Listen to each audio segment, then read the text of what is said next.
Hi parents, you've seen my videos probably about how to teach your child to read, and you've also seen my videos about my interviews of a speech language pathologist and a childhood literacy expert. One of the things that they both recommended to me was something called Bob Books. Now, a lot of you may know about this. This is highly recommended by many kindergarten teachers and first grade teachers, people who are in the know and who teach kids to read for a living for 20 plus years. These things work, and I'm going to tell you all about them. Bob Books are amazing because they give your child a sense of accomplishment that no other reading program out there really does, because when you first read set one, book one, and your child reads it for the first time, it is the most exciting feeling in the whole world to your child that they just read an entire book. My child was so excited that he read his first book, he wanted to read another one and another one.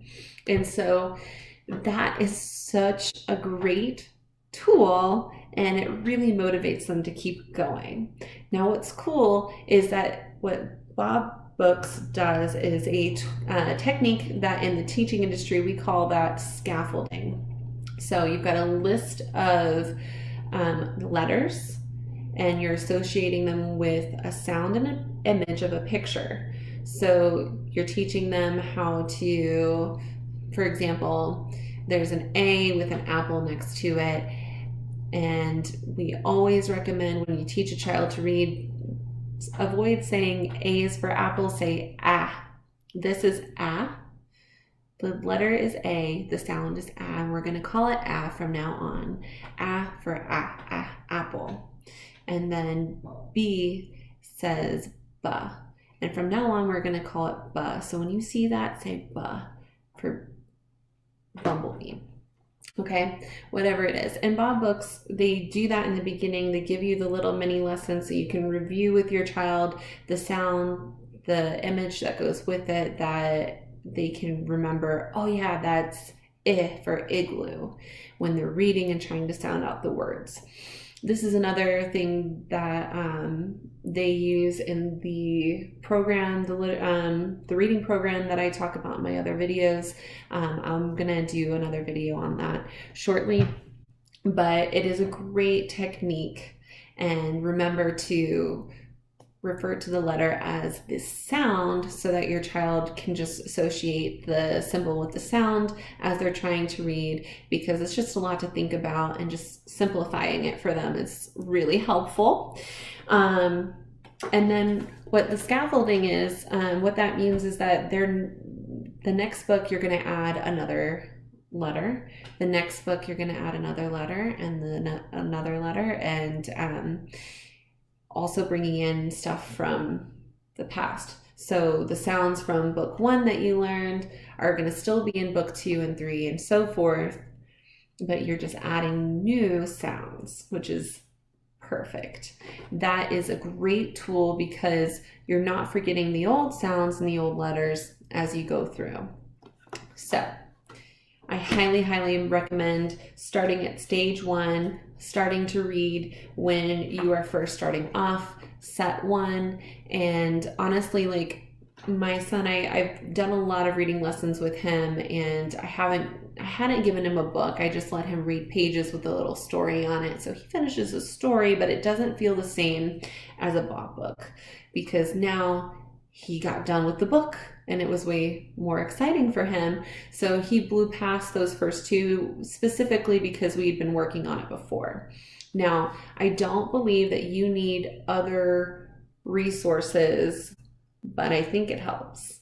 So I will continue giving you my recommendations for different resources that you can give to your child for teaching them how to read, which is all about literacy. And remember not to take away your story time and your fun time with them with reading. Don't make it work. They will have short attention spans, and if they are done, they are done. Don't force them to push through and read the whole book.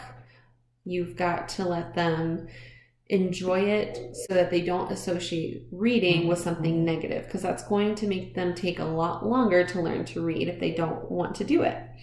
So don't take away story time. Don't take away creative story play where you guys are taking turns telling a story that you make up, or you give them a picture, an activity where they're drawing a picture and underneath, you write or they write their story under it. Let them be creative and imaginative and have fun. Check out my recommendations for books to read during story time that build language and literacy, that are fun and colorful, and kids just gravitate towards them and love them. And you can base it on your kid's interests. My kid really loves bugs, or my kid really loves the ocean. So keep an eye out for that stuff. Always let them pick out things that they want to read for story time that you're reading to them and that you're talking about in conjunction with doing this. You don't want to just do one thing. Building language and literacy is a multi-tiered process. You're talking all the time, you have discussions, you're telling stories, you're playing imaginative games with your kid, you're doing other activities to build their language because you're building their vocabulary, and you're doing other fun things with this. And I really love this. I really recommend it. I cannot say enough good things about Bob Books. So if you want this set, I have the link to it in the description below.